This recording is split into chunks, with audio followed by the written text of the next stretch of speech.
Ya sí. Esa cámara está grabando. Esa cámara está grabando. Ya.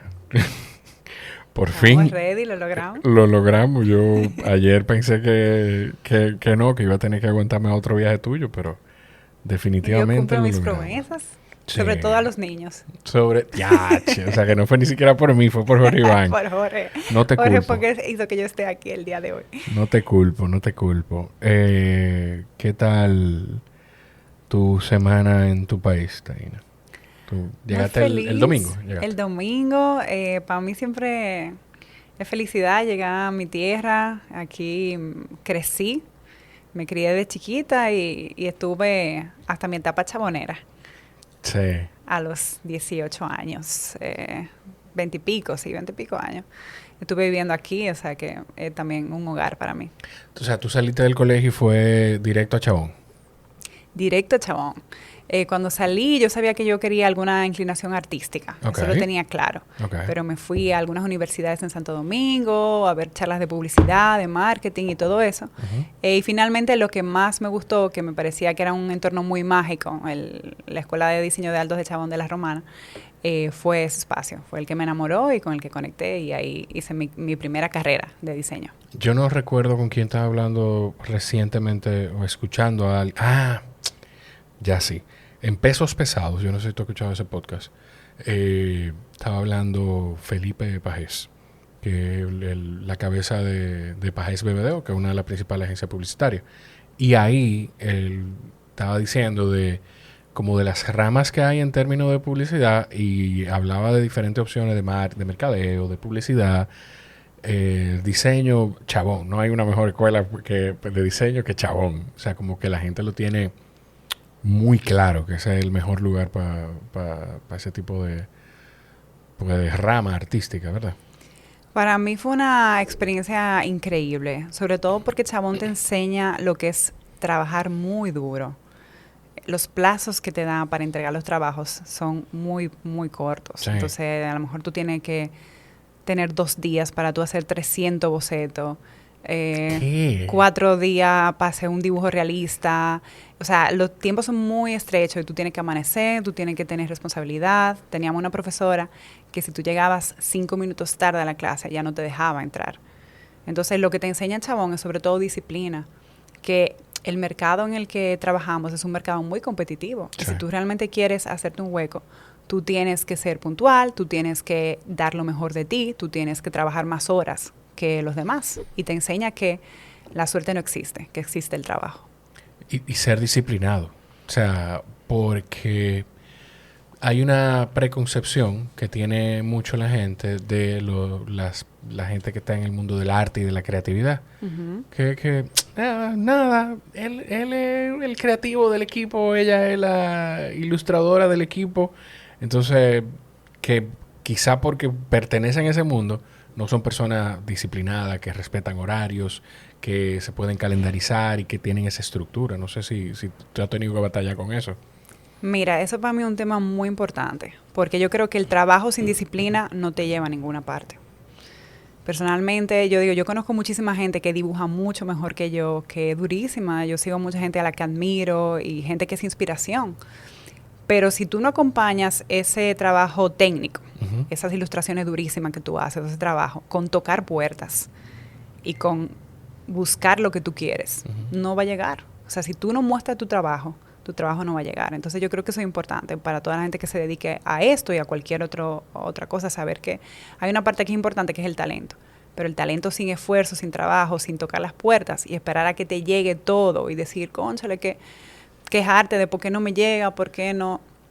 Y hay que insistir una y otra vez. Yo he tocado puertas que no se te abren a la primera vez, sino que tú tienes que volver el siguiente año, volver a participar el tercero y el cuarto. Y a la cuarta vez a lo mejor ya dicen, mira, me gusta el trabajo que ella hace, me está interesando, y ahí te hacen caso. Que sea resiliente. Muy resiliente, muy, muy, muy resiliente. Sí. Y hay que echarle muchas horas. Yo creo que eso es importante, de tú saber que tú mismo... Una cosa que no nos enseñan a lo mejor tanto en la carrera es a venderte a ti mismo. Que eso es importante. Las partes de tú decías, a mí me gusta dibujar, y si fuera por mí muchas veces yo estaría solamente en mi escritorio, encerrada ahí dibujando. Pero yo he entendido en este proceso que aparte de dibujar, yo tengo que poder vender mi trabajo. Claro. Y hablar bien de lo que hago y explicarlo. Porque si tú no explicas tu obra, a la gente le cuesta llegar y entender lo que tú haces. Entonces esa parte a veces no la trabajamos tanto en el mundo artístico y para mí ha sido importante para poder lograr las cosas que he logrado. Cuando tú dices, ya entendí, porque cuando tú dices vender tu trabajo, no necesariamente a capitalizar económicamente, aunque sí, sino también a poder comunicar tu intención detrás del trabajo, para que la gente pueda entender, ok, miren, hice esto, que lo que estoy buscando es por ahí. Exacto, voy más por esa parte que por la parte económica, aunque todo está ligado. Pero es el hecho de salir con tu portafolio debajo del brazo y a cualquier evento. Yo lo he hecho muchísimas veces. Yo iba a las ferias del libro de Madrid hace muchos años sin conocer a nadie y yo iba con mi portafolio debajo del brazo y presentándome, investigando previamente quiénes eran los ponentes que iban a estar ahí para saber un poco del background de ellos y a quién yo estaba con quién yo estaba intentando trabajar.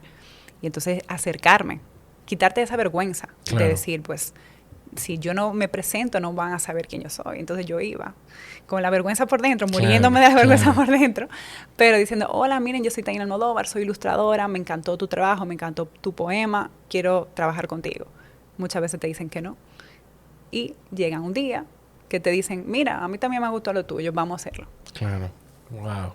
Porque el tema no está en no tener el temor, en no tener la vergüenza, es enfrentarse a ella, es dar el salto a pesar de. ¿Verdad? Totalmente, siempre tenemos, porque al final yo creo que, bueno, no me gusta generalizar porque cada persona tiene su forma de ser, pero los artistas sí que somos a veces un poco introvertidos y lo que nos gusta y lo que nos interesa realmente es hacer el trabajo, no la parte de el marketing o vendernos y demás. Y es por eso te decía que era la parte que a mí me faltaba en académica, que me enseñaran a, mira, aparte de trabajar en tu portafolio, tú también tienes que tocar puertas, acercarte a las editoriales, acercarte a la gente que te interesa, a la gente que tú admiras. Claro. Y romper esa distancia. Entonces tú toda la vida, algo que en lo que hemos hablado me queda como muy claro, es que tú desde siempre supiste que querías estar ligada al arte. Desde chiquitica. ¿Cómo tú entras en contacto con eso y con ese convencimiento? Hay algo que dice, de las tantas cosas que me han marcado, que me ha dicho Raúl Santaella, de la esquina del sofá, es que en una conversación que tuvimos, yo recuerdo que él me decía, Jorge, que tú tienes algo, que tú cerca o muy claro o no, tienes algo de claridad con lo que tú quieras hacer con tu vida. Tú tienes algo de claridad de qué es lo que a ti te gusta y que tú quisieras hacer. Y eso hay gente que todavía con 40, 50 años no lo sabe. Entonces tú desde bien pequeña, tú estabas muy clara de lo que tú querías. Yo tenía claro esa sensibilidad que tenemos los artistas. Mami me llevó de chiquita al Museo del Prado y ella me decía, wow, pero tú te quedabas mirando las obras sin entenderla, pero simplemente eso ya te llamaba la atención desde que tú tenías 1 año. Sentí una conexión muy fuerte con el arte y soy súper llorona, lloro con el teatro, me emociona un libro, me emociona un poema. Entonces eso de alguna forma tú lo tienes ahí y forma parte de ti. Y me gustaba dibujar mucho, entonces muchas horas de chiquita, que a mí no me interesaba la PlayStation, no me interesaba la tecnología o el deporte. Soy una pésima deportista. Pero me interesaba mucho siempre tener papel y lápiz. Y yo con eso podía estar horas, donde mami, en la consultora dental de mi mamá. Y siempre tuve ese interés. Lo que no sabía era que estaba la carrera de la ilustración infantil. Eso lo descubrí un poquito más tarde. Pero sí que para mí eso es importante. Yo creo que no hay una edad para tú saber lo que tú quieres. Hay gente yo conozco muchos amigos que hicieron su carrera de derecho o de medicina y de repente lo dejan y se dan cuenta que lo que les gusta es otra rama artística o el canto o cualquier cosa. Y muchos artistas conocidos que empezaron su carrera muy tarde y triunfaron luego en Hollywood. O sea que no creo que haya una edad. Pero cuando te llega, el momento en el que te llegue, ya sea de pequeño o de adulto, con 40 o con 50, lo que sea, es hacerle caso a esa voz interior tuya y decirle, es que si yo no lo hago, me voy a quedar con ese remordimiento en Sí. mi conciencia. Tengo que intentarlo. Y muchas veces cuando lo intentamos y le ponemos corazón, porque lo único que hay que poner en la vida de la cosa es amor y corazón, está 90% garantizado de que te va a ir bien. Y a veces no es ni siquiera la voz interna. El universo, la vida o Dios tienen mucha forma de hablarte y de empujarte por un camino. Y a veces nosotros somos tan tercos que no escuchamos. Y esa puerta vuelven y nos la tocan. Y no escuchamos. Y si tú eres muy dichoso, te la tocan por una tercera y hasta una cuarta vez. Pero hay momentos que si no la abriste, no te va a tocar. Y te va a pasar como le pasa, yo me atrevería a decir, a la gran mayoría de la gente, para no decir un porcentaje, que se montó en una rueda en la que vive haciendo algo que no quiere hacer, pagando cosas que no pensaba que iba a necesitar o que iba a tener que pagar, y sintiéndose el 80% de las veces mal con cómo invirtió su tiempo en la vida, porque no está haciendo lo que disfruta, lo que le apasiona y lo que lo mueve. Y no todo el mundo tiene la capacidad de aceptar eso, de aceptar ese llamado y de escuchar esa vocecita. Sí, y yo creo que eso es algo que luego te pasa factura, tú sabes. Hay un momento en tu vida en que tú tienes que compatibilizar ambas cosas. Tampoco vamos a decir aquí que todo es fácil y todo se hace de la noche a la mañana. Yo muchísimas veces trabajaba en una agencia de diseño a jornada completa y llegaba a esa hora a mi casa y mis amigos se iban de party y los fines de semana salían y yo lo que hacía era quedarme preparando mis concursos personales, mis proyectos personales y yo ahí fue que empecé. Entonces cada vez tenía más cosas de lo que yo quería de la ilustración y quería dedicarle menos tiempo a lo otro, pero eso fue un proceso de muchos años. O sea que tampoco la gente dice, pero ¿cómo voy a dejar mi trabajo fijo de un día? Claro. No hace falta. No es eso tampoco, claro. No hace falta. Tú puedes compatibilizar tu trabajo, que es lo que te paga tu alquiler, lo que te da a comer, con tu sueño. Pero tú tienes que tener disciplina y dedicarle tiempo. O sea, tú tienes que saber que en el momento en el que tú lo haces, no vale hacerlo un día, sino que tener una constancia de echarle muchas horas para poder hacerlo. Y que no necesariamente tú tienes una cosa en la vida que te gusta y ya, y tiene que ser eso. Porque a ti te tocó, porque lo buscaste así, y le dedicaste la energía, el tiempo y la disciplina para que fuera así, pues vivir de lo que a ti te gusta.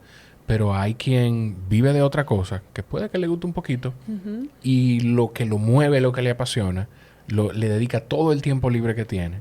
Y a veces ni siquiera para buscar un beneficio económico, ni siquiera pensando en dejar su trabajo por hacer eso que le apasiona, sino para mantenerse aterrizado. La gente necesita hacer algo que le guste. Pero qué bueno que tú lo dices, porque también para que la gente tampoco se vaya a frustrar de que, Dios mío, pero entonces tengo que, porque vivimos en esa época en la que todo es productividad y tengo que abandonarlo todo y lanzarme. No, o sea, dedícale el tiempo libre que tú tienes a eso que a ti te gusta al final. Sí, yo creo que yo tengo ese proceso también de quiero empezar a enseñar en mis redes también, como los proyectos que no me han salido y las cosas, digamos, fracaso o cosas que no han salido adelante, porque muchas veces yo digo, cónchale, la gente a lo mejor ve los perfiles de artistas o de personas y piensan que todo te sale bien a la primera, que todos los proyectos se te dan, y a mí más del 60% de las cosas que yo intentaba no se me han dado. Lo que pasa es que hay que intentar mucho, o sea, tú no puedes rendirte, tú no puedes decir, que participé en un concurso y no me eligieron. Tú tienes que participar en 30 y de ahí te van a elegir en uno, o a lo mejor no te eligen en ninguno, pero tú tienes que presentarte el siguiente año. Entonces, a veces eso, la imagen que se ve confunde un poco, y yo creo que sí que es importante, que es algo que yo quiero también empezar a hacer, de compartir las cosas que no se dieron, de mira, hice este proyecto, no me eligieron, ganó otra persona, porque es mi día a día. Para mí, mucha gente me dice, ay, qué suerte tú tienes. Yo digo, no es suerte. Es trabajo. O sea, es que tú no has visto el 99% de mis fracasos. Sí. O sea, que la mayoría, y al final yo trabajo, no sé qué decirte, 5 proyectos al año. Pero yo había intentado aplicar para 20 y solamente me salieron 5. Entonces esa parte es bueno compartir para que la gente no se desilusione y no piense que todo es como te tiene que salir a la primera, porque no es así. Sería valiosísimo eso. Ojalá de verdad tú encuentres la forma como de comunicarlo y de transmitirlo eso, porque sería muy interesante, porque verdaderamente en las redes sociales la gente ve el resultado de algo y el resultado de lo que quien está compartiendo quiere que tú veas. O sea, si yo pudiera borrar todas las fotos y videos viejos de mi podcast, de los primeros 50, 100 episodios, no porque el contenido no me guste, sino porque no se veía, quizá como se puede ver un poquito mejor terminado hoy. O sea, pero eso es parte del proceso y eso es parte de la vida. De eso se trata. Hay algo que pasa con todo el que tiene esa afinidad artística y ese camino hacia el arte. Y tú lo mencionaste, de la sensibilidad. ¿En algún momento tú te has puesto a pensar o a buscar información de por qué pasa eso? ¿O qué tan necesario es para los artistas tener esa sensibilidad? ¿O te ha pasado por la cabeza? Porque de verdad, o sea, no sé. A mí me pasa, yo no porque me considere artista, pero soy muy sensible. Pero yo soy una gente que yo he llorado viendo las nubes en los aviones. Como la inmensidad del cielo, de wow. O sea, yo soy insignificante, mira esto. Y yo he llorado ahí. Mira, yo creo que todos tenemos como un don. Y lo interesante y lo bonito de la humanidad es que son tan variados y tan diversos. O sea, mis amigas que se dedican a la medicina, yo digo, yo no sé cómo ustedes tienen sangre para eso. O sea, como de tú tener que manipular un cuerpo humano, una vida, que es algo como tan riesgoso, yo no sería capaz. Entonces, ese es su don de esa persona. El tú tener como ese trato con un paciente. Igual los artistas tienen el suyo. Entonces, algo de tú identificar qué es lo que a ti se te da bien. Que es cuando tú terminas a lo mejor tu jornada laboral, qué es lo que el cuerpo te pide hacer. Y ahí está la clave. En eso que en el tiempo libre que tú tienes, te gusta invertir. Y esa habilidad, a lo mejor de comunicación o de baile o cualquier cosa, es identificar eso y ver qué tú puedes hacer con esa habilidad. Pero esa parte sensible con la que tú me dices, yo lloro con un libro, escuchando algo, con una canción. Hay canciones que yo no puedo oír, por lo menos no delante de la gente. O sea, ¿qué tan importante tú crees que es para un artista? Mira, tú tienes los ojos, yo siento que como que se te aguaron un poquito. Yo siempre, que eso para mí es muy importante, o sea, conectar con las cosas, porque al final, como artista, tú lo que haces es intentar tocar a la gente y tocar un tema que te mueva. O sea, el arte te tiene que mover, para bien o para mal. Te puede quillar o te puede sacar tu versión más amorosa o tu versión más...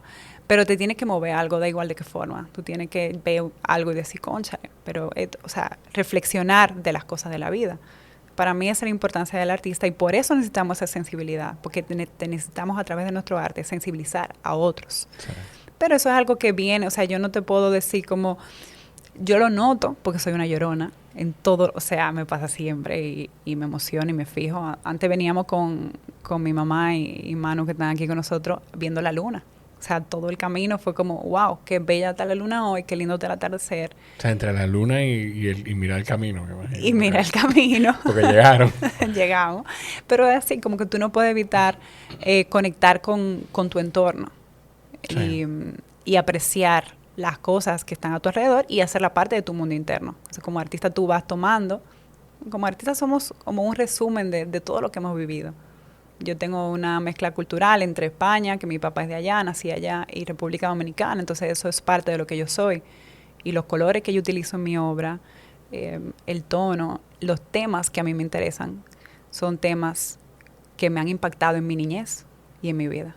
Y hay un tipo de trabajo por el que a ti se te ha reconocido mucho en los últimos años, que es definitivamente por una mezcla del arte español y la cultura dominicana, que son las meninas, que son de Velázquez.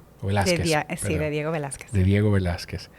Pero antes de caer ahí, porque yo, o sea, a veces yo lo veo hasta injusto.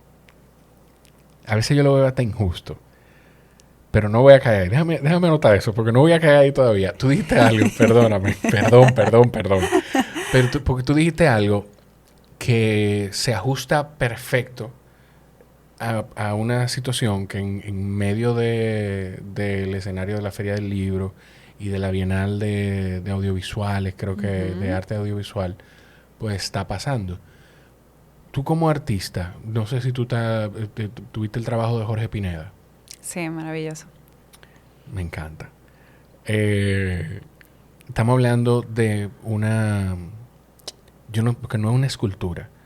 Bueno, una manifestación artística que es una especie de maniquí de una niña embarazada con un uniforme o lo que sería en otra época, porque ya yo creo que ni siquiera es el uniforme escolar ahora, lo que era en otra época un uniforme de una escuela pública. Pero evidentemente un uniforme para una niña embarazada. Sí. ¿Cómo te sentiste tú con todo lo que levantó eso? Que fue precisamente, hizo sentir a mucha gente cosas buenas y cosas malas. Para mí eso es arte. Ese arte ha creado polémica y ha movido sobre un problema real de nuestra sociedad. Entonces, cuando tú tratas un tema local también, que afecta directamente a la comunidad, a la zona donde tú vives, tú mueves y tú generas interés sobre eso. Entonces, es una obra maravillosa, es una realidad. No se puede tapar el sol con un dedo. Yo creo que para arreglar las cosas hay que hablar de ellas y a través del arte es una muy buena manera de tratar temas sociales que podemos mejorar. Y ese es un ejemplo fantástico de cómo tratar un tema para que genere esa polémica, pero para que nos haga reflexionar de por qué nos molesta ver a una niña embarazada, porque no está bien, porque esa niña no ha podido tener una educación y vivir su niñez. ¿Qué hay que cambiar en las leyes, en el sistema? Para evitar que esas cosas pasen. Entonces esa es la parte que toca ahora. La obra ya hizo su parte de mover. Entonces ahora toca a la gente que le ha tocado. Claro. Ver qué puede hacer como ciudadano para que eso no vuelva a pasar. A mí me llamó mucho la atención porque cada quien reacciona con lo mucho o lo poco que tiene. Y lo mucho o lo poco que tienen, ni siquiera en términos morales, porque la moral de cada quien es la moral de cada quien.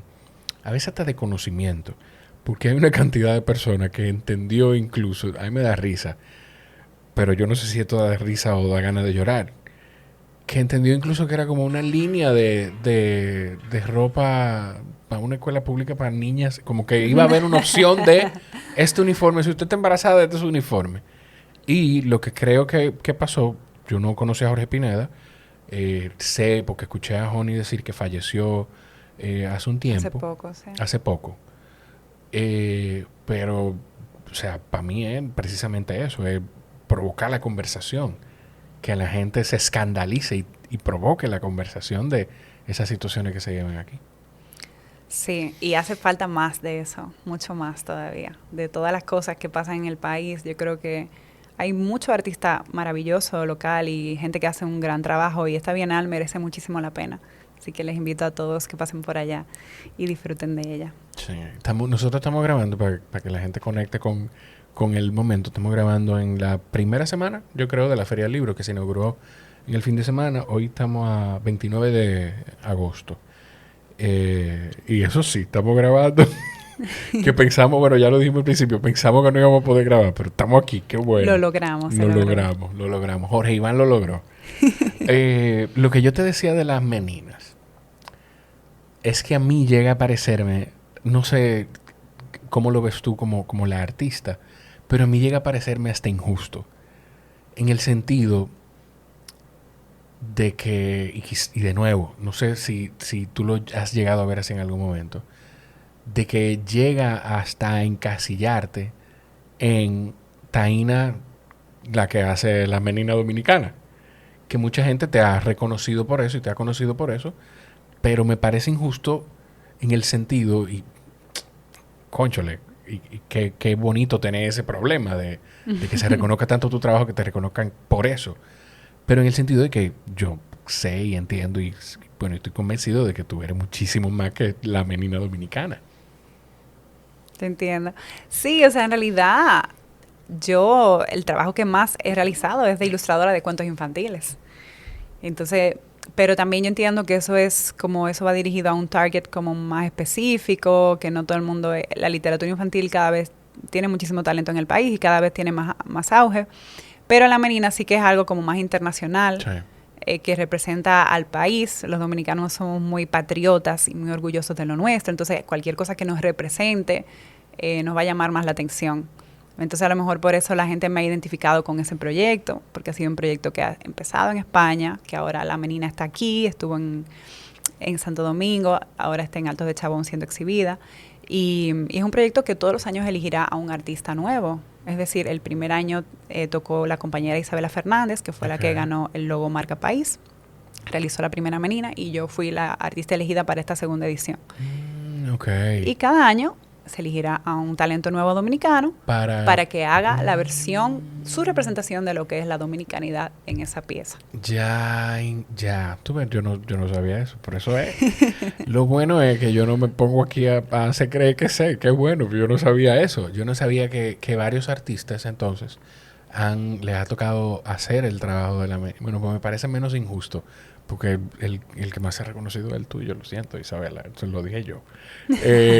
No, que tiene que ser un trabajo bellísimo también. No, súper lindo, muy talentosa Isabela. Qué chulo, qué chulo. Y cuéntame un poquito de eso, de esa dualidad de crecer entre España y aquí. Yo conocí España, bueno, conocí Madrid, aclaro, por primera vez el año pasado en mayo y después volvimos en enero a Fitur con Mr. Home. ¿Cómo es eso? A mí me pareció fascinante Madrid, pero ¿cómo es esa dualidad? A mí me enriquece muchísimo. Yo me siento muy afortunada porque yo creo que las diferencias culturales son riqueza. Al final te enseñan una base de respeto, de tu saber que hay personas con otra cultura, con otra forma de pensar, pero eso te abre la mente, de que no solamente como tú piensas es la forma correcta de pensar, sino que hay miles de puntos de vista. Y eso pues cuando tú tienes la oportunidad, bueno, de viajar o de tener una doble nacionalidad o de tener una experiencia en el exterior, te hace ser más empático con el otro, de entender otras formas de ver las cosas, otros puntos de vista, y eso a mí me ha ayudado mucho.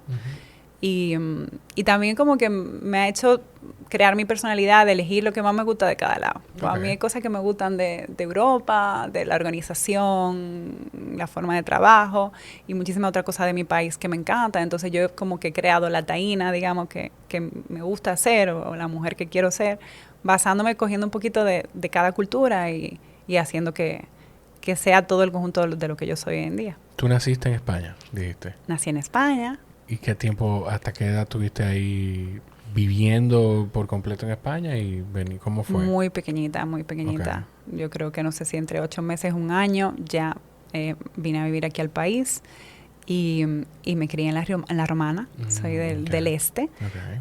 Y entonces ahí, bueno, pues estudié tanto el colegio como la primera carrera de diseño gráfico en Altos de Chabón. Y luego volví a vivir a Madrid y ya tengo 15 años viviendo 15 allá. 15 años viviendo en Madrid. Y ahora, mira, me causa curiosidad con lo de la Romana. ¿Tú crees que si tú hubieses estado en Santo Domingo, en el rush de la capital, tú hayas tomado una decisión diferente que estando en la Romana? En términos de tu carrera, quiero decir, de tus estudios, de quedarte en Chabón estudiando, de elegir otra cosa. A veces yo lo pienso, que yo digo como, mira, porque yo, por ejemplo, cuando estudié en Chabón, apliqué para Parsons también, para estudiar, que tenían como un acuerdo, ambas universidades, y yo pensaba que iba a ir a estudiar a Estados Unidos, pero el destino me llevó a España. Y al final yo me siento muy agradecida de cómo han ido las cosas. Los caminos te llevan, yo digo, que por donde tiene que ser, no donde tú quieres. Y para mí el tiempo de Dios es perfecto. O sea, que hay cosas que yo hubiese pensado, hay cosas que te pasan, que tú piensas, cónchale, qué mala suerte. Yo pensaba, no, cónchale, qué mala suerte que me aceptaron en Parsons, pero no me gané la beca.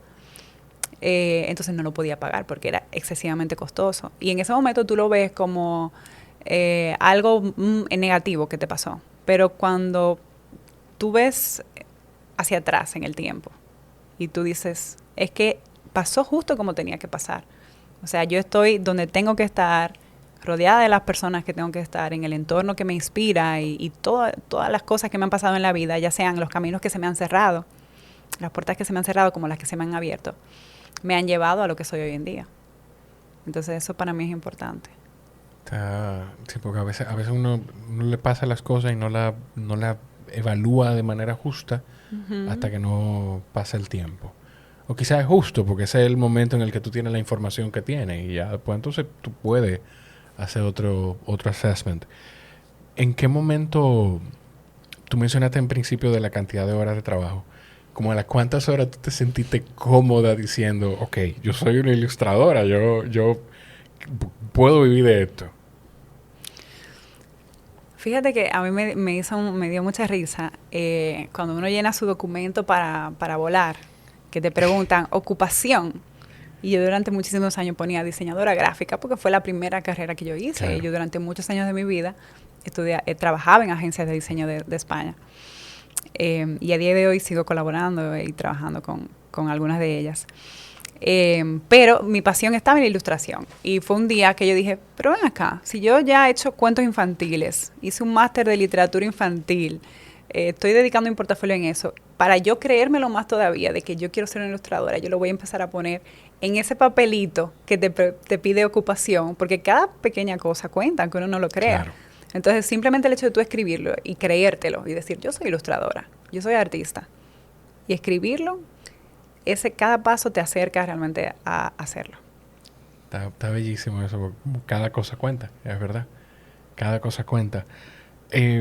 Tú dices tu primera carrera, que fue diseño. Lo siguiente fue el máster en literatura infantil. Cuéntame de eso, porque ¿tú escribes también o es simplemente simplemente, no hay forma de decir simplemente eso, perdóname? ¿O decidiste tomarlo porque entendía que le aportaba a tu trabajo como ilustradora? Cuéntame. Mi primer trabajo en Madrid fue de diseñadora gráfica en una librería especializada en literatura infantil. Yo caí ahí. Yo no sé, o sea, como yo te digo, que Dios me llevó ahí, a ese puesto de trabajo. Hice la entrevista, me cogieron. Y en mi hora de comida, yo lo que hacía era ponerme a ver todos los libros que había. Y empecé a descubrir las editoriales británicas, las de Estados Unidos, a conocer clásicos de la literatura. Y me enamoré perdidamente de esa área que yo no conocía. O sea, yo no tenía ni idea de nada de eso, pero me enganchó. Y entonces yo hacía mi trabajo de diseñadora gráfica, pero en la hora de la comida, o después yo me hice muy amiga de mi jefa, ella me decía, te presto el libro, termínatelo de leer y mañana tú me lo traes. Entonces yo me fui leyendo todo lo que yo se supone que vendí en mi marketing y en la parte de diseño gráfico, lo consumía yo misma. Y yo dije, no, pero yo tengo que investigar esa gente que hace esa ilustración. ¿Qué es lo que estudia? ¿Qué es lo que ellos hacen? Y claro, en la ciudad donde me tocaba. Y empecé a mirar en Madrid ilustración infantil. Entonces me topé con este máster que te enseñaban ambas partes. Te enseñaban tanto a escribir tu historia como a poder ilustrarla para que tú pudieras terminar con un proyecto de fin de curso con tu propio cuento hecho. Y tener ese portafolio para hacerlo. Yo te oigo hablar de Chabón, de la carrera de diseño, del máster. Y tú dices en un momento, lo acabas de decir, yo tengo que ver qué estudiaron estas personas. O sea, tú atas directamente, o por lo que escucho, tú le tienes como mucho respeto a esa educación formal de, ok, quien hace esto, estudió esto, pues yo voy a estudiar esto para aprenderlo. Sí. Sí, y no necesariamente la educación formal, porque muchas veces yo digo que hay gente que con un curso técnico tú puedes potenciar tus habilidades. A lo mejor tú no tienes la economía para tú hacer una carrera universitaria, pero tú te puedes formar igualmente. Hay mucha gente que se le da muy bien la autoformación, gente autodidacta que coge videos de YouTube de cómo dibujar tal cosa y termina con un portafolio igual de bueno que el que estudia en la universidad. O sea, no necesariamente el título, pero sí buscar la forma de hacer tu sueño realidad. De tú decir, no quedarte quejándote de, cónchale, pero ¿por qué fulano lo logró y yo no? Sino decir, ¿qué hace fulano que yo puedo imitar o yo puedo aprender para yo también lograrlo? Incluso preguntarle, oye, me encanta tu trabajo, dime, ¿qué tú me recomiendas? ¿Te tocó hacerlo en algún momento? ¿Acercarte a algún ilustrador que te haya gustado su trabajo y y ve... ¿Tú tienes alguna recomendación para mí? Sí, yo lo hago todo el tiempo. Sí. Todo el tiempo. Y no solamente con ilustradores, sino con personas a las que admiro en general. Yo creo que eso es importante. O sea, no podemos quedarnos sentados esperando a que nos lleguen las cosas. Tenemos que buscarlas, ir a pescarlas. El pescador se queda ahí con sus horas y horas hasta que llegue ese pescadito. Entonces esas son las horas que no se ve y que son importantes de tú decir, no, espérate, yo tengo que salir, coger mi botecito, coger mi pesca, irme ahí y ver qué yo saco, qué yo pesco de esta otra persona a la que admiro, qué yo pesco de esa experiencia que he vivido. Y poco a poco tú vas haciendo tu mercado de tu pescado y tu trabajo. El primer trabajo de ilustración, ¿cómo fue ese proceso? Porque hay una parte que tú estabas contándome de que tú, en tu tiempo libre, tú salías de tu trabajo y empezabas a dedicárselo a tus ilustraciones y a armar tu portafolio. ¿Cómo fue ese proceso y cómo fue el cambio de ir acumulando trabajo que hasta llegar al punto de obligarte a soltar lo otro, me imagino? Pues sí, fue un proceso de dedicarle todo, o sea, el 100% de mi energía a eso, que todavía lo sigo haciendo de otra forma, pero igualmente. Yo creo que no trabaja nunca termina ese proceso de darlo todo. Uh-huh. Tiene que dar siempre el 100% de ti. Para mí fue un poquito despacio. Yo creo que no hay que desesperarse tampoco, ni pensar que todo del día a la mañana va a salir adelante. Pero sí, yo participaba, me apuntaba, yo buscaba en Google concursos de ilustración en Madrid. Entonces había uno de la Comunidad de Madrid, yo participaba. Gané uno, después concursos de murales. También empecé a pintar murales y me iba a pintar. Algunas veces mis murales también eran seleccionados. Y luego pues yo subí el primer cuento infantil que yo realicé en mi máster, que era lo único que yo tenía de portafolio de muestra, a mi Instagram. ¿Ese lo escribiste tú también y lo ilustraste? Ese hice ambas cosas. Yo lo subí, tenía, no sé, yo creo que 100 followers en mi Instagram. Y lo subí y yo empecé a contactar a gente. O sea, yo te digo que no dije, ay, qué suerte que fulano. Yo le escribí. Mi primer cuento que yo hice como más conocido fue con Amelia Vega. Sí. Y eso fue yo tocando la puerta de, hola Amelia, mira, yo quiero trabajar contigo. Yo te tengo una propuesta, vamos a hacer esto, vamos a hacerlo. Entonces, ella estaba escribiendo cuentos o tú le llegaste con la idea? No, ella no estaba haciendo nada. Espérate. Porque no fue que tú buscaste la oportunidad, fue que tú la creaste. Es que así todo. Para mí todo es tú crearlo, porque las cosas no te llegan. O sea, a mí a veces tú sabes, tú escuchas a los jóvenes diciendo, lo que te digo, qué suerte tú tuviste, o tú lo tienes fácil porque tú vives en España, sí, y eso como que estudiaste fuera. O, la gente busca excusas para no mirar dentro de sí y saber que realmente la respuesta está en ti y en lo que tú haces. No es buscar excusa de voy a fijarme, voy a buscar en el otro defectos o beneficios que pueda tener esa persona para haberlo logrado, para yo justificarme de por qué yo no lo he logrado. No, todo lo contrario. Tú lo que tienes que decir, déjame ver qué fue lo que ella hizo para yo hacerlo también. ¿Qué está haciendo ella que yo no he hecho? O fulano, o mengano. Claro, ¿qué está haciendo esta persona que yo he dejado de hacer? Y definitivamente la gente busca descargar la responsabilidad de las cosas que no alcanza en otras personas. A todos nos pasa. Lo que hay que ser un poquito más consciente. Dime por favor de ese proceso, porque yo no sabía que había sido así.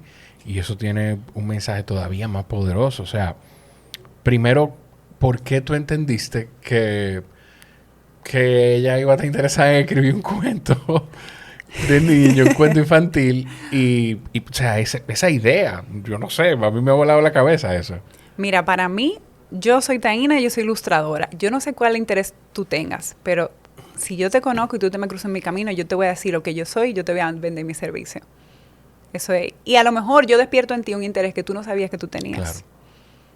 A lo mejor tú nunca te había planteado hacer un cuento infantil y yo te llevo aquí y te digo, oye Jorge, tu niño me encantó, se llama igual que tú, tenía una pijama de dinosaurio, ¿le gustan los dinosaurios? Vamos a hacer un cuento de Jorge con los dinosaurios, qué sé yo cuánto. Y todo empieza así. Claro. Todo empieza con yo plantearte, porque muchas veces el cliente no sabe lo que quiere. y tú tienes a lo mejor un potencial cliente delante y tú no lo puedes desperdiciar. Simplemente tú tienes que tener delante de ti una persona a la que tú admires, no una persona que haya hecho lo mismo que tú, o tú decías, como esa persona ya hizo un cuento, le voy a proponer. No, todo lo contrario. Al que no haya hecho, ese es tu target. Esa es la persona que tú tienes que hacer que sea el primero que haga en su vida que lo haga contigo.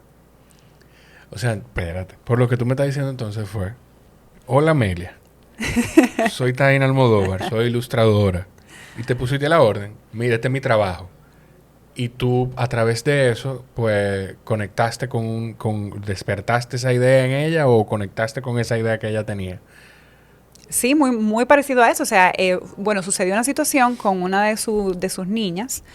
Que en ese momento eran menos. Que eran menos, la familia sigue creciendo, gracias a Dios. Qué bueno, qué bueno. Y bueno, pues en ese momento, Ava, que era su primera niña, pues ella subió una foto y le hicieron como un poco de bullying. Tú sabes que a veces la gente en las redes sociales también es un poco malvada. No entiendo por qué. Pero pues le hicieron un comentario como de que pelo malo. O sea que también tenemos ese otro tema que el arte debe tratar, el tema de los cabellos. Sí, que no hay pelo malo, hay pelo rizo, hay pelo lacio, pero no hay pelo malo. Claro, y le hicieron como un comentario de eso, de, ay, que tu niña, como que tú tan linda, y esa niña, no me acuerdo exactamente muy bien, y eso a mí me molestó.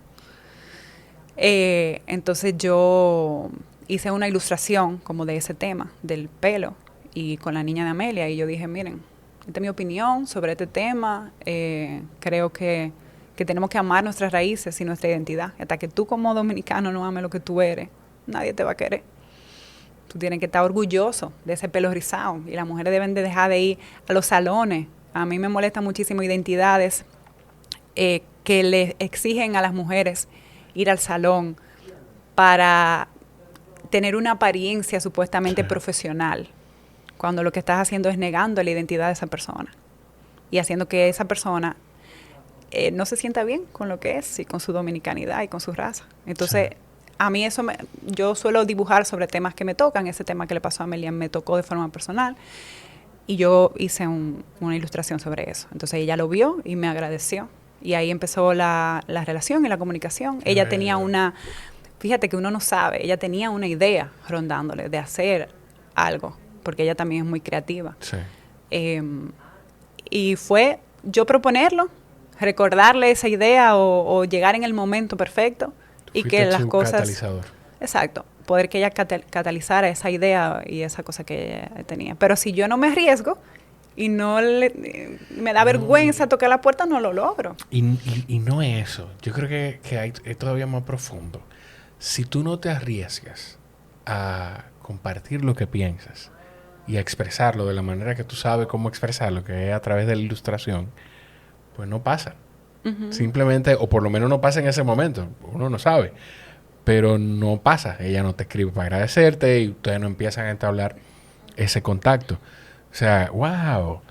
Para mí es una cuestión de enfoque. ¿En qué tú enfocas tu tiempo?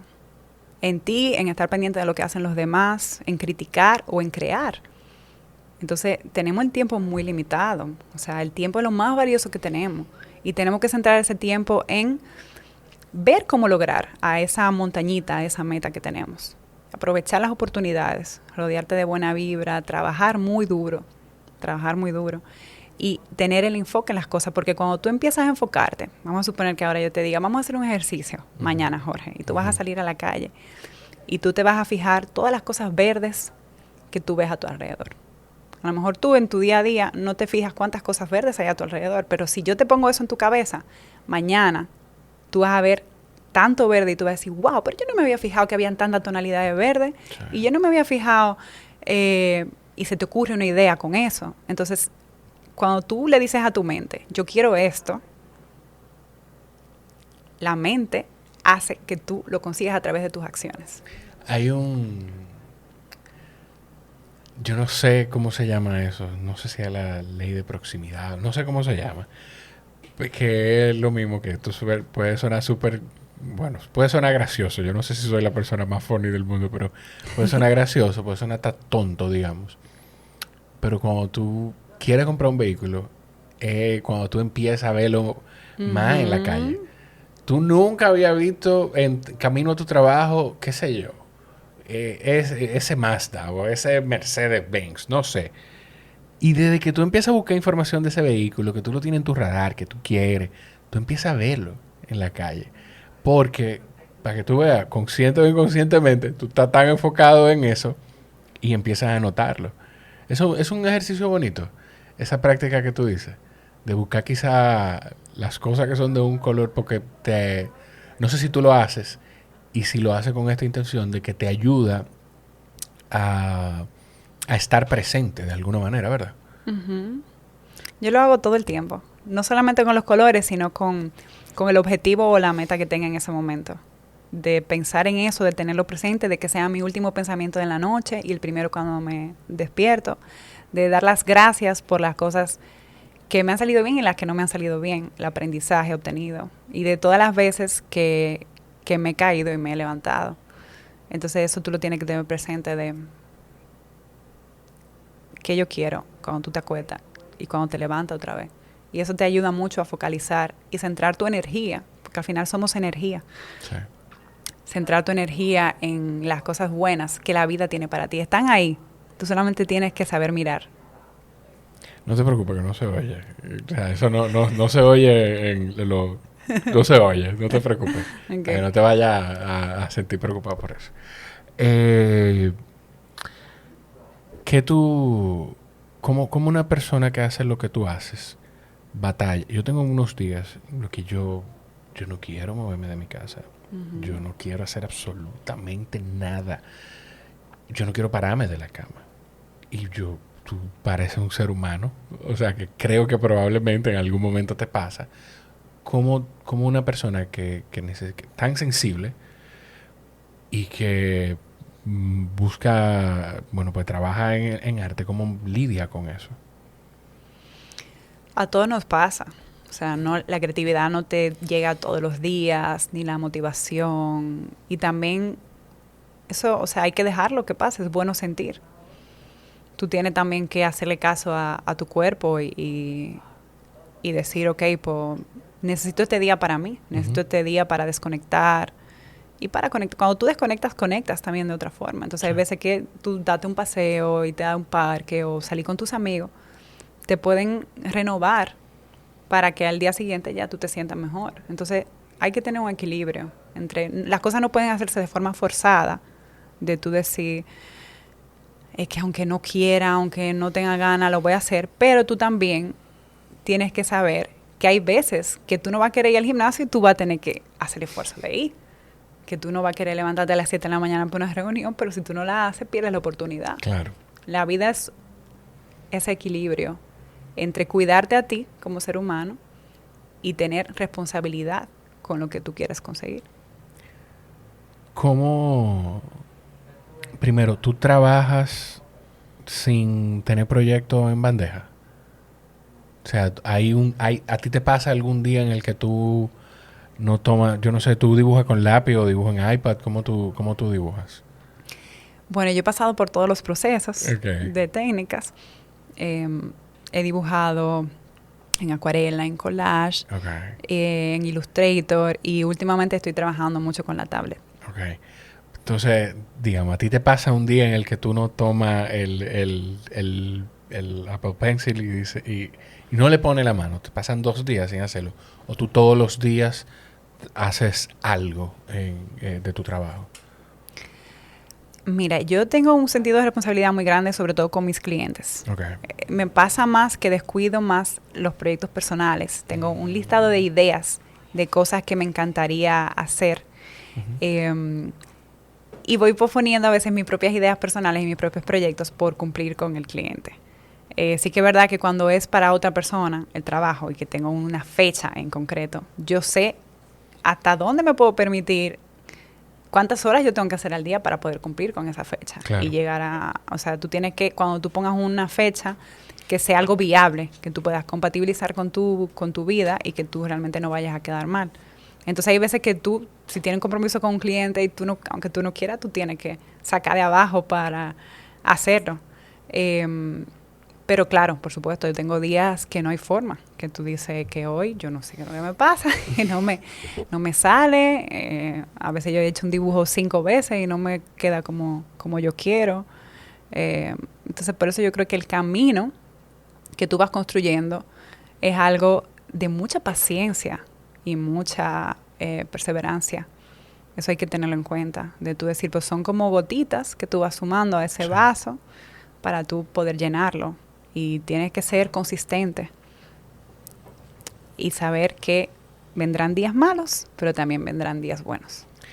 El libro de Amelia, el libro infantil de Amelia, fue el primero que tú ilustraste.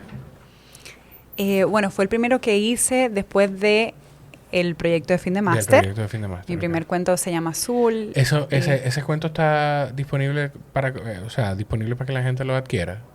Sí, mi primer cuento está en Amazon disponible. Sí. Se llama Azul y es una historia autobiográfica de un topito que salió de su madriguera, o sea, salió en mi caso, de República Dominicana para explorar el mundo y llegó a España. No se habla de ciudades en el cuento, pero sí que es una forma de hablar sobre la curiosidad en ese cuento. El topo vivía en esa madriguera y él quería descubrir más mundo, quería saber, aparte de cómo viven los topos, cómo viven otros animales, cómo es nadar, cómo es que te dé el viento en la cara. Entonces él se escapa y empieza a explorar el mundo. Y es un cuento que fue un poco lo que a mí me pasó, de cómo yo decidí salir de la ciudad donde me crié para irme sola, aventurarme a ver qué tal me iba en un país nuevo donde yo no había construido nada, construir desde cero y dejarme sorprender por las pequeñas cosas, esa sensibilidad de la que hablamos, de lo que te rodea. Yo te oigo contando eso y me pongo a pensar, voy a ver cómo se llama y te lo voy a compartir, para ver si tú lloras como yo, con ese libro. Seguro que sí. Hay un libro que yo creo que fue en la Feria del Libro del año pasado, de hecho, que a Jorge Iván le gustó un libro y lo compramos, un libro cortito. Y nada, el tema es que la primera noche yo se lo estoy leyendo y es una historia de un animal, no me acuerdo ni siquiera qué especie, que quiere hacer algo parecido al cuento Azul. Quiere hacer algo, va donde su papá, pero aquí este animal va donde su papá, el papá le dice, no, esta especie no hace eso, tú estás loco, mijo, mira, tú lo que tienes que dedicarte a trabajar esto con nosotros. Va donde la mamá, lo mismo. Y como que lo comparte con diferentes personas hasta que llega donde su abuelo. Y a mí me toca muchísimo porque yo amo con locura a mi abuelo paterno, a toda mi familia. Claro, tengo que aclarar eso siempre. Sí, que después te busca problemas. Sí. Jorge los quiere a todos. Sí, ¿no? Yo los quiero a todos. Pero mi abuelo es de las personas en mi familia que siempre ha estado convencido de que yo voy a estar bien. Uh-huh. Que siempre ha confiado en mí, siempre ha creído en mí y en mi talento. El que él sea que él crea que yo tengo, pues mi abuelo. Y en ese cuento, entonces, ese animal, su abuelo que le dice, claro, mijo, vamos. Y yo te voy a ayudar y yo te voy a enseñar y vamos arriba. Y para mí, entonces... Jorge Iván, yo estoy entre reírme y llorar porque Jorge Iván entonces se sorprende que todo va a estar bien, papi, me dice. Qué bello. Desde que me ve llorando. Pero eso es verdad, hay personas luz en nuestra vida, personas que son faros y guías que nos marcan. Para mí también mi abuelo fue sumamente importante. Sí. Y mi mamá también, que me dejó estudiar lo que yo quisiera, porque también hay un tema con eso, de que muchos padres dicen, el arte no deja...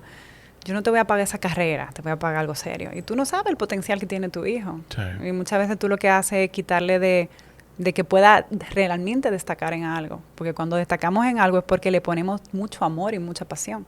Y ahí es que tú te das bueno. Entonces, también eso es chulo. Como que los padres, cuando tú tienes una persona, como en tu caso tu abuelo, o yo he tenido la suerte también de mi familia, que me ha apoyado en una carrera, donde toda mi familia son dentistas. Y yo dije, yo no saco un diente ni muerta. Es muy gratificante de tú contar con ese apoyo, con esa persona que creen en ti y que ven ese potencial en ti. Ay, Dios mío. Taina, yo sé que tú estás como con muchas cosas en el proceso de la feria y del viaje y todo. yo tengo que comprometerte para que en enero grabemos de nuevo. Ya Dale. va a ser una edición internacional del podcast. Pero en enero en enero vamos a grabar de nuevo en Madrid. Tenemos que grabar en Madrid. Vamos a hacer la promesa como la hicimos con Jorge Iván. para que quede el pacto aquí grabado y lo tengamos que Claro cumplir. que sí, claro que sí. Yo sé que hay muchas cosas que no hemos conversado y me atrevo a dejar aquí la conversación porque yo estoy seguro igual que con una persona como tú la conversación no habría cómo terminarla ni siquiera. Yo sé que tú y yo podemos tener conversaciones muy largas y extensas y va a ser así. Hablamos de Azul, pero tú tienes otros libros en los que has participado y donde la gente puede tener acceso a tu trabajo. Sí, bueno, pues ahora en la Feria del Libro, los que estén aquí en Santo Domingo podrán adquirir el libro de Manny Cruz, que fue uno que ilustré con nuestro merenguero sobre la ciudad de Santo Domingo, para todas las personas que aman su ciudad. Pues ese libro se podrá adquirir en la feria. Y bueno, pues yo tengo en mi página web ejemplares. Hay algunos que se me han agotado. El libro de Amelia fue uno de los más vendidos en la Feria del Libro de Madrid y está ahora mismo agotado. Pero siempre tengo en mi página web, me pueden escribir a través de las redes sociales y yo les puedo indicar. En Cuesta Libros también tenemos ejemplares. Taina Almodóvar. Ese de Manny, ¿fue parecido al proceso? Y el de Manny, yo me acuerdo que yo fui a los premios Emigrantes Oscar de la Renta, que yo fui una de las artistas seleccionadas, y Manny tocó ahí en vivo. Y entonces yo subí las historias, lo etiqueté y le dije, Manny, yo te quiero enviar mi cuento para que tú tengas los cuentos que yo hago y mi trabajo. Y así mismo, si tú te animas algún día, yo te hago el tuyo, vamos a hacerlo. Y después, a los muchos años, Manny un día me dijo, ¿te puedo llamar? Tengo una idea. Porque a veces las cosas no te salen en el momento. No hay que decepcionarse. Hay que saber que el tiempo de Dios es perfecto. Pero que tú tienes que ir sembrando y trabajando para que esa cosecha llegue algún día, pero no inmediata. Tú tienes que ir regándola esa cosecha. Hay que sembrar. Sí, hay que sembrar. Eso es, hay que sembrar. Mira, yo no sé si con un libro infantil, pero vamos a hablar ahora cuando terminemos. Ahora ya. No sé si con un en libro privado, infantil, pero ahora vamos a hablar porque tengo que ponerme serio con algo. Nada, señores, si llegaron hasta aquí, asegúrense de seguir a Taina en redes sociales. Así mismo se escribe Taina Almodóvar con V, con B corta al final. Y busquen su trabajo en su página web, tainaalmodóvar.com, y busquen Azul en Amazon. Yo lo voy a buscar para pedírselo luego, para leérselo, para ponerlo ahí dentro de sus libros de cuentos, que tengo la dicha de que le gusta mucho la lectura. Gracias por el libro que le trajiste, por cierto. Que por cierto, el libro que le traje es Somos Buenos Amigos, que es el libro que ganó un premio EB International y estuvo representando a nuestro país por primera vez en la historia en la Feria de Bolonia en Italia. Y bueno, para nosotros ha sido una maravilla porque es un libro que trata el tema de las distintas capacidades de niños con discapacidades en silla de ruedas, pues que puedes tener vitiligo, autistas, exactamente. Entonces es un libro sobre sensibilizar la integración en los colegios y no al bullying, ¿no? Y ayudarnos los unos a los otros, y que nos está representando a nivel internacional. Pues estuvo en Italia, estuvo en la Feria de Argentina y va a estar también en México, en Japón y en muchos otros sitios. Así que espero que a Jorge le guste y bueno, está escrito por Sara y María, que son mis compañeras en este proyecto. Qué bello, qué bello. Ese es el arte, lo que estamos hablando. De eso se trata el arte. Taina, gracias. La verdad. Gracias a ti, de verdad, lo logramos. Estamos aquí. Lo logramos. A ustedes, lo mejor que pueden hacer para respaldar el podcast es que cada vez que compartan el episodio, etiqueten a Taina, @TainaAlmodóvar en Instagram. Y si quieren ir todavía un poquito más allá, pues asegúrense de visitar mrhome.com.do, que es uno de los patrocinadores del podcast. Gracias por estar ahí, los quiero mucho, nos escuchamos en la próxima. Bye bye. Bye.